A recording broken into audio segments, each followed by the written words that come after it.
Welcome to Motivational Monday. This is Fred Razak, Senior Trading Strategist here at CMTrading. And today I'd like to show you a technique that you could really get to your core self. Not talking about the people-pleasing self or living other people's expectation of yourself. I'm talking about you. I'm talking about the core that you are and really tapping into it. But before we start, make sure to like, subscribe, and do share, especially if you find value in this presentation. So over the weekend, a very traumatic scene. Whether you love him or hate him, I'm not going there. I'm not judging the man. Former President Trump and current Republican candidate Trump at a rally over the weekend gets shot. He gets missed, nicks him. And what I took away from the actual event will be kind of surprising, and it was surprising to me. But before we go into that, I want to just give you a background to it. Now, I grew up in the United States. I grew up in New York, and there's no way, if you grew up in New York, that you don't know someone who knew someone who did something with Donald Trump, okay? He was as New York to New York as the Empire State Building. He, in fact, actually owned it at a certain point, I think.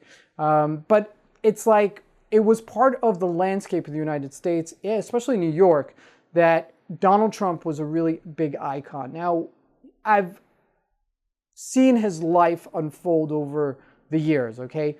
And seeing and reading a little bit about it. I never read his book, although I did mention it last week.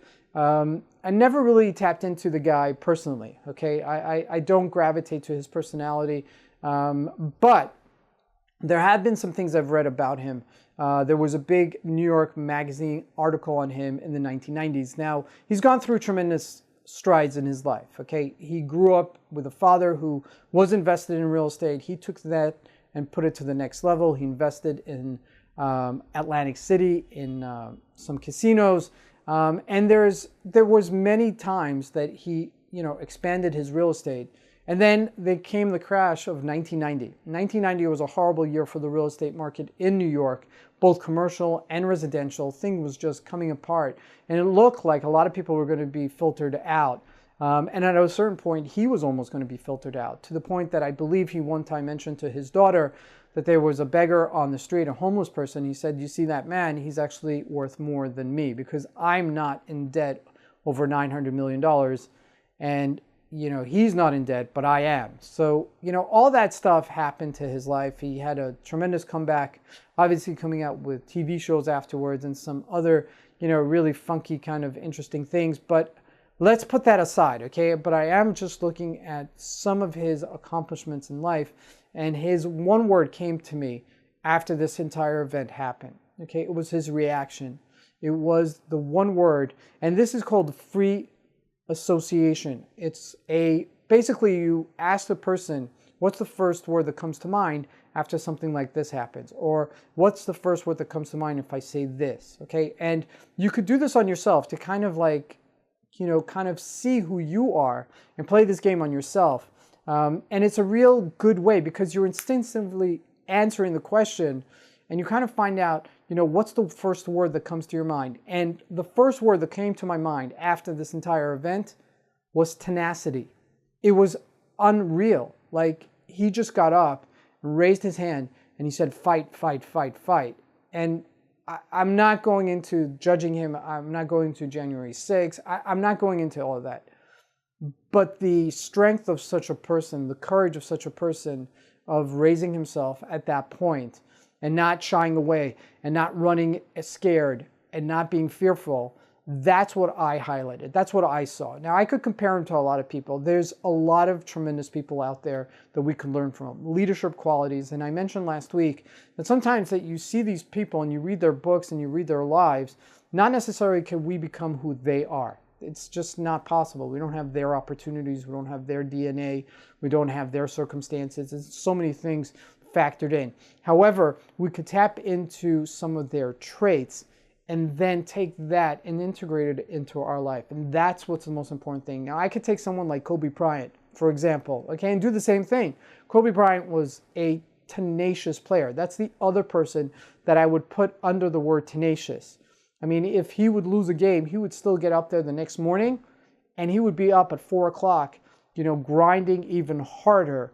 And that would be his game. That would be his way of fighting back. I wouldn't necessarily go and recoil and become depressed and, kind of become this type of person that, is, despondent about a certain situation. He'd use that loss as a catalyst. He'd use it as something to grow from as opposed to self-destruct. And that is something that we could all aspire to in every person's life. You see people that go through tremendous adversity, and you could go through the gamut of all the major players. I mean, you can go through Wayne Gretzky, you can go through Michael Jordan, go through Tiger Woods, and a lot of trading has to do with that. A lot of things, and I mentioned this at my Technical Tuesdays, and it sounded like a Motivational Monday, where, there's got to be a starting point where you want to have something done. You got to believe in yourself that you could have something actually accomplished in your life. But that's got to be a starting point. And if you're not there, there's ways to get there. There's ways to really tap into who you are. And it's a little bit of self-exploring of who you are in order for you to tap into it, and self-acceptance, okay? If I'm not 6'6", and that's a short basketball player for the NBA, okay? And there's just no way that I could become an NBA player. But every so often, there becomes a person like Spud Webb, okay? You could Google him. He was a very short. I think he was even shorter than me. I think it was 5'5", and he played in the NBA, and he was able to jump about 10 feet, and he played in the NBA, a 5'6", 5'7", I think it was. But any event, that's the point, is that you tap into their tenacity, you tap into their strength and their courage, and you integrate that into your life. And if you play this association, you use this technique to kind of like filter out one of the things that we can, connect with. And it's all connection, okay? It's all about connecting to people. Yes, there are some things in life that we don't want to connect to, right? The negative power out there. But there are some positive things that we can connect to as well. So look into it, check it out, try it yourself. Try a free association, do it with friends, even do it with a spouse, do it with your family and kids. It's really a good way to find out who you are. Thank you for joining me for this Motivational Monday. We'll see you here next week.